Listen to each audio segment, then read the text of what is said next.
They see me rolling. They hating. All right, enough of that. We sound good? All right. So, lately, Chinese EVs have been the talk of the town, with many Americans trying to find loopholes as to how to get them. So, as a owner of an EV myself, a Tesla now discontinued Model S to be exact, as you can see from this cool little key fob that you only get with the Model S. Let's just look right into it and investigate why these things are getting hyped up right now. This BYD's got 950 kilometers of range, which is 590 miles, 5-minute fast charging, so range anxiety doesn't really apply here. This is BYD's new 5-minute charging, that's already pretty crazy as it is, because even with the Tesla superchargers, it takes you about 40 minutes to get from empty to basically 80%, and then the speed throttles even slower the higher your battery goes. So even though it'll take you like 30, 40 minutes to get that first 80%, after that, it's going to take you like another 45 minutes just to get the last 20%, to put that into perspective. So even with Tesla superchargers, this already sounds like a crazy deal. flagship SUV. But my question is, before I let him continue, is that would they do the fast charging if you were to theoretically, let's say, bring this to a Tesla supercharger or any of the other charge point stations, or you know what I'm talking about, in the US, or if this is just exclusive to Chinese EV charging stations in China, obviously. Grand Tong. Full size. It is over 5.3 meters long. Long range and fast charging is the key. Most EV charges slows down after 70 or 80%. This one doesn't. From 10 to 70% in only 5 minutes. Even in very low... Damn, so they specified it too. 10 to 70 in 5 minutes, and then 70 to 90% in like another 10 minutes or so. So 15 minutes total. God damn. We're slacking on the EVs, man. We're slacking. Temperature like minus 30 degrees Celsius, it only slows down for 3 minutes. Wow. This SUV seats is a 2+2+3 layout. The third row can seat actual adults. But if you flatten it out, you get real, meaningful trunk space. And inside the car, of course, you got the holy trinity. You got 2 foldable tables with little slots here. You got a very big screen TV. Slide and open. You got a refrigerator down here with very big space. A fridge? And at least fits... Holy shit, a fridge? I don't think even the fucking fancier cars here in the US offer that. What the hell? We've really been slacking. 6 bottle of these waters. And what's really, really interesting is the sunshade. This may look like moonroof to you, but Okay. see, it's glass, but the sunshade is in there. 你好，小迪。二排右请说。打开遮阳帘。好的，正在为你打开遮阳帘。No way. It's inside. In the front No row, freaking everything way. is so shiny. You can see chrome parts everywhere. See, on the windows control, over here, on the steering wheel, on the AC, everywhere. And of course, you got this very shiny fragrance system right here. But you know what is very interesting, I've never seen on the BYD before, is this. You got 4 different magnetic spots right here for this button. So what this button do is that you can set personal commands. So right now I've set it to, with one button, turn on or off the entire car's ventilation system. The seats, Wow. see, it's off. Now I've turned it on again. Of course, the front row seats and the second row seats are ventilated, heating, and massaging. The third row You seats can massage? are all heated. So this is not a budget BYD. This is clearly aimed at Honestly, that's pretty dangerous that you can get massages while you're driving. I feel like that would lead to more road casualties, if you ask me. a flagship SUV, because you can look at the width, the space, the Wow. stance, everything. It's aimed for that experience. But then you look at the price. It only starts at 36,000 US. 36 US? So yeah, this is where So this has way better features than the Tesla Model X, which is like the closest thing you can compare it to. So basically the best way to explain it is it's the Model X are those SUVs with the wing doors that you see. And those Model X's are fucking like 100 grand plus for a brand new one. And this BYD SUV that's comparable to the Model X, or even better than the Model X in my opinion, is worth almost a third of the price. What the fuck? I mean, I understand that $36,000 in China is expensive compared to like 36,000 in the US, but that's still pretty fucking crazy. Shit, man. the shift is happening. This BYD is God, that's crazy. And not only that, but it has almost 600 miles of range. This is one of the reasons why US automakers are aggressively lobbying against these kinds of EVs. Because if these were to come on US soil, god damn, a lot of these automakers would be cooked, including Tesla. That's absolutely wild. But even with 100% tariffs in place, right? Let's say you get the 100% tariffs, right? 36,000 times 2, that's 72,000. Even if they retail this for like around 80 grand because of the tariffs, that's still a better deal than like a Rivian or a Model X or a Cybertruck. Like, you're getting way more features, so that's absolutely fucking crazy if you ask me. It's my second day in China. All right, now let's see what this Brit has to say. And I've just found a Chinese car brand, and I've always wondered how much are the cars little soft. out here in China. These are brand new, so let's go in there and see how much they are. How much do you guys think they're going to be? I reckon they're going to be around 20, 30 grand, but in England, these electric cars are blooming dear. This is the name of it. Now, can I look? Yeah. Okay, thank you. Right, let's check this one out. As you can see, they drive on the left. Nah, let's go for this one. This one is naughty, mate. The back of it looks like a Mercedes, to be fair. Nah, this thing is tiny, bro. Jeez, look at the steering wheel on the gal. Massive screen. There is our cameras on the side. This looks more sleek than the Model S Plaids that just came out like 2 years ago, and that Tesla's already discontinuing. And even that is a camera there. The back seats are all like this red colour. What's that? This thing is nice, you know. This thing is lovely. Oh, no, that is mad. It self-adjusts itself to your height, where as soon as you get in the car. This thing is lovely, mush. I wonder how much, let's find out how much this thing is.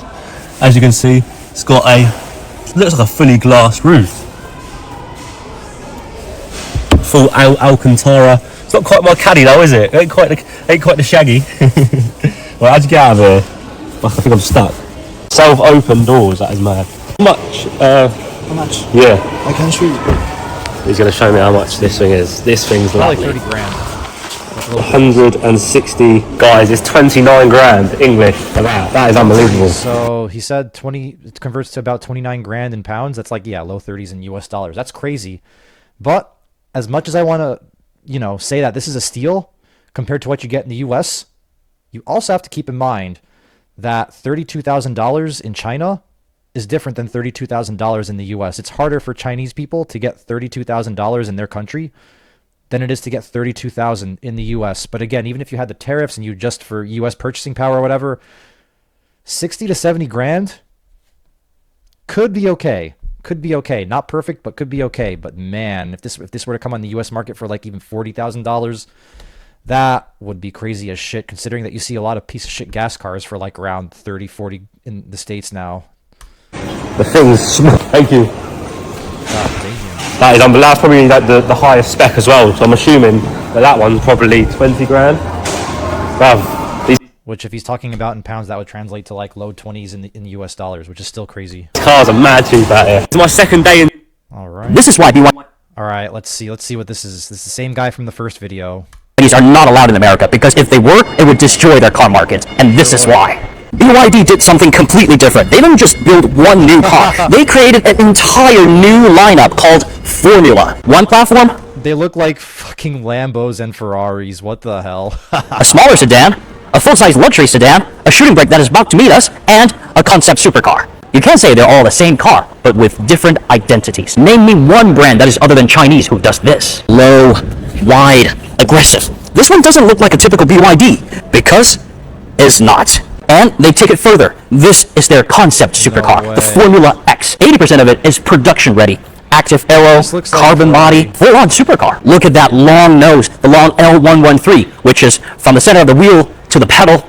That's super long and super gorgeous. Then we come back to the sedan. You can see it's the same design language, same DNA. That's why they call it Formula. It is not one car, but a system. And what tech it's got? Fully electric, next-gen blade battery, super fast charging, and advanced driver assist. And Formula is not even their only lineup. Which has been gone over in the first video. This is the Titanium series, Ti 7, and this is the Ti 3. Both of them have the fully electric flash charging version, which is from 10% to 70% in only 5 minutes, even when it's under 30 degrees Celsius. Don't remind me. Out there. It only slows down for 2 minutes. This is their Leopard lineup, the B5 and B8. All serious off-roaders with a LiDAR on the top, which means it's also very high-tech, very autonomous driving. Let me tell you a little secret. The next generation of the B5 and B8 is going to equip with a suspension that is so awesome that even allows them to run on only 3 wheels. This is why BYD is scary for others, because they're not following the industry anymore. They're building their own. This is why God damn. That's so tempting. gas cars takes 5 minutes to Oh yeah, now to wrap things up, let's see exactly how they charge these EVs. fill up. So does BYD's EVs. BYD just completely changed the game with their second generation Blade battery. Meet the BYD's Lightning charging station. Instead of a normal charging pole that probably looked like this will never come in the US, a BYD charging station. I could see BYDs being a thing in the future, but I can't see them bringing the charging station as well, because that would just knock Tesla out of business. Which brings me back to my question that I asked earlier. Will these BYDs still get the super fast charging, even if you use it at a different charging station, like at a Tesla supercharger or at a charge point or a Charge America or whatever? That's my $1 million question. And will you be allowed to use these at a Tesla supercharger? It's a 1500 watt T-post charging pole. The cable actually dangles from the top. No bulky, heavy, dirty cable dragging on the floor. You just pop this out and it's so light. See, this is not even my dominant hand. I can charge the car with one hand. So easy. This is the Soul Ultra EV, and the numbers are absolutely insane. This car's EV range is 710 kilometers, 10% to 7% charging, exactly 5 minutes. In real time, he's showing it on camera. A full charge, 10% to 97% in just 9 minutes. With the gas prices going crazy right now, you can get a full tank in the time it takes to get a double-double. In and out reference. I will say, this guy's English is pretty good, since he seems like a Chinese national, born in China, Chinese first language and all that. That's just a little sidebar. But yeah, if I didn't already have a Tesla that's about to be paid off in a couple of months, I would consider looking for loopholes in how to get these BYDs, because they are coming to dealerships in Canada and Mexico. So this would make sense for people who live close to one of those countries. So if you live in SoCal, Southern Texas, even Arizona, then this can be a viable option. The only problem is that you can't register these cars in the US. So I think you would either have to have dual residency or like some sort of address in Mexico or Canada to be able to get these BYDs. Or I think you can do like kind of a visa run on these EVs where you just drive back to Mexico or Canada, depending on where you got it from, every like 6 months or whatever. I think they have something like that. I gotta fact check, but that's what I know from what I've heard and the little bit of research that I've done like a few months ago when I was curious the first time. But yeah, I would strongly consider this if I didn't already have a Tesla that's about to be paid off. But this comment section is kind of crazy. So let's look at the comments real quickly and then end the video. Let's get right to it.